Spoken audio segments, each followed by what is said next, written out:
حضور اکرم صلی اللہ علیہ وآلہ وسلم کا ارشاد ہے، تمام اعمال کا دار و مدار نیت پر ہے، اور ہر عمل کا نتیجہ ہر انسان کو اس کی نیت کے مطابق ہی ملے گا۔ پس جس کی ہجرت دولت دنیا حاصل کرنے کے لیے ہو یا کسی عورت سے شادی کی غرض سے ہو، پس اس کی ہجرت انہی چیزوں کے لیے ہوگی جن کے حاصل کرنے کی نیت سے اس نے ہجرت کی۔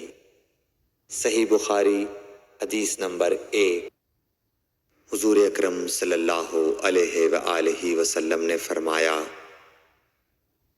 کہ وحی نازل ہوتے وقت کبھی مجھ کو گھنٹی کی سی آواز محسوس ہوتی ہے، اور وحی کی یہ کیفیت مجھ پر بہت شاق گزرتی ہے۔ جب یہ کیفیت ختم ہوتی ہے تو میرے دل و دماغ پر اس فرشتے کے ذریعے نازل شدہ وحی محفوظ ہو جاتی ہے، اور کسی وقت ایسا ہوتا ہے کہ فرشتہ بشکل انسان میرے پاس آتا ہے اور مجھ سے کلام کرتا ہے، پس میں اس کا کہا ہوا یاد رکھ لیتا ہوں۔ صحیح بخاری حدیث نمبر 2۔ حضرت صلی اللہ علیہ وآلہ وسلم پر وحی کا ابتدائی دور اچھے سچے پاکیزہ خوابوں سے شروع ہوا۔ آپ خواب میں جو کچھ دیکھتے وہ صبح کی روشنی کی طرح صحیح اور سچا ثابت ہوتا۔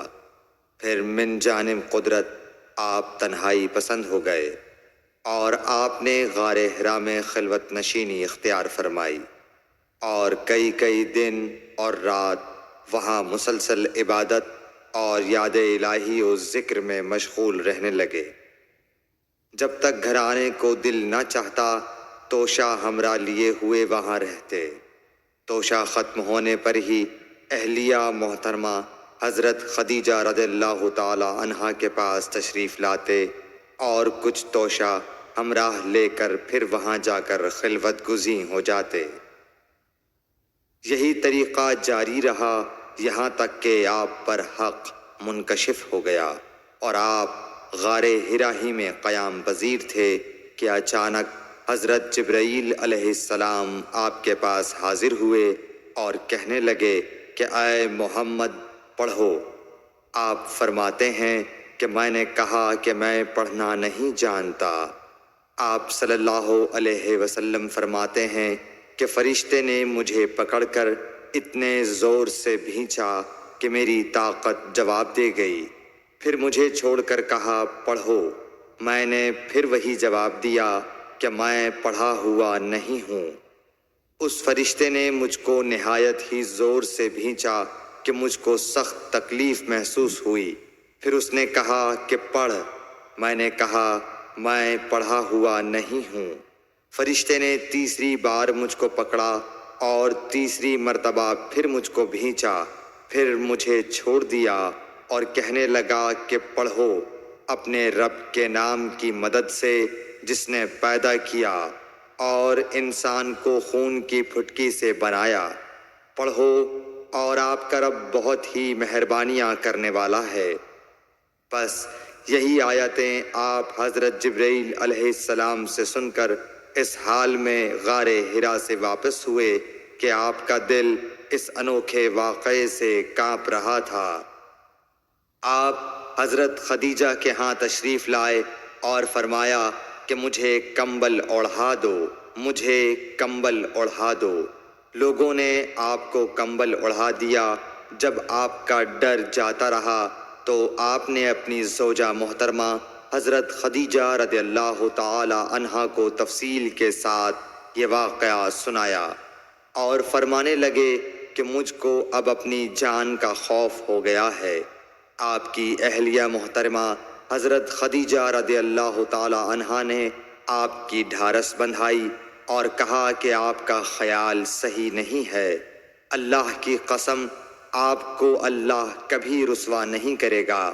آپ تو اخلاق فاضلہ کے مالک ہیں، آپ تو کنبہ پرور ہیں، بے کسوں کا بوجھ اپنے سر پر رکھتے ہیں، مفلسوں کے لیے آپ کماتے ہیں، مہمان نوازی میں آپ بے مثال ہیں، اور مشکل وقت میں آپ امر حق کا ساتھ دیتے ہیں۔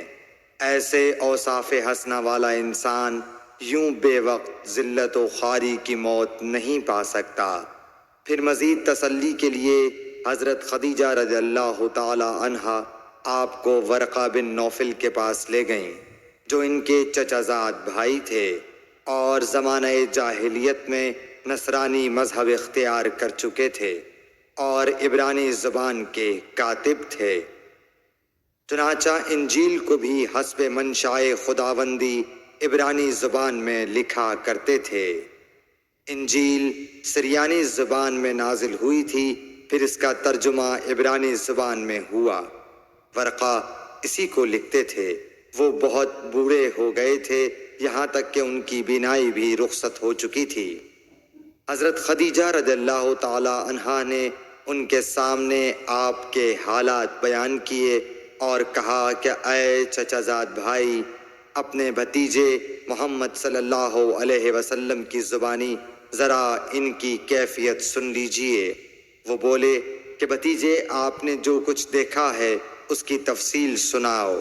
چنانچہ آپ صلی اللہ علیہ وآلہ وسلم نے از اول تا آخر پورا واقعہ سنایا، جسے سن کر ورقہ بے اختیار ہو کر بول اٹھے کہ یہ تو وہی ناموس معزز رازدان فرشتہ ہے جسے اللہ نے حضرت موسیٰ علیہ السلام پر وحی دے کر بھیجا تھا۔ کاش میں آپ کے اس عہد نبوت کے شروع ہونے پر جواں عمر ہوتا، کاش میں اس وقت تک زندہ رہتا جب کہ آپ کی قوم آپ کو اس شہر سے نکال دے گی۔ رسول کریم صلی اللہ علیہ وآلہ وسلم نے یہ سن کر تعجب سے پوچھا کہ کیا وہ لوگ مجھ کو نکال دیں گے، حالانکہ میں تو ان میں صادق و امین و مقبول ہوں۔ ورقہ بولا، ہاں یہ سب کچھ سچ ہے، مگر جو شخص بھی آپ کی طرح امر حق لے کر آیا، لوگ اس کے دشمن ہی ہو گئے ہیں۔ اگر مجھے آپ کی نبوت کا وہ زمانہ مل جائے تو میں آپ کی پوری مدد کروں گا۔ مگر ورقہ کچھ دنوں کے بعد انتقال کر گئے، پھر کچھ عرصے تک وحی کی آمد موقوف رہی۔ صحیح بخاری حدیث نمبر 3۔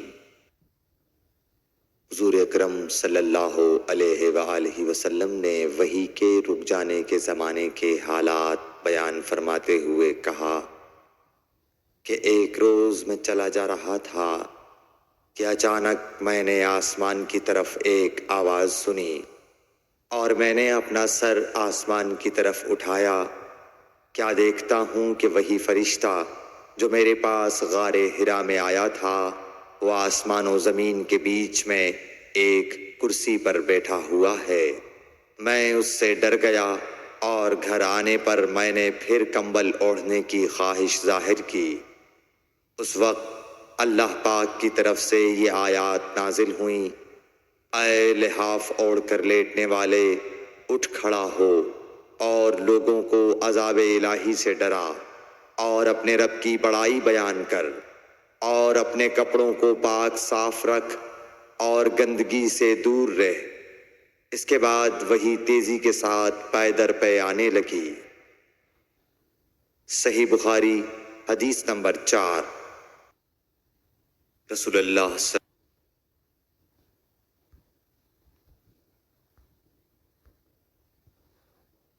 اللہ علیہ وآلہ وسلم نزول قرآن کے وقت بہت سختی محسوس فرمایا کرتے تھے، اور اس کی علامتوں میں سے ایک یہ تھی کہ یاد کرنے کے لیے آپ اپنے ہونٹوں کو ہلاتے تھے۔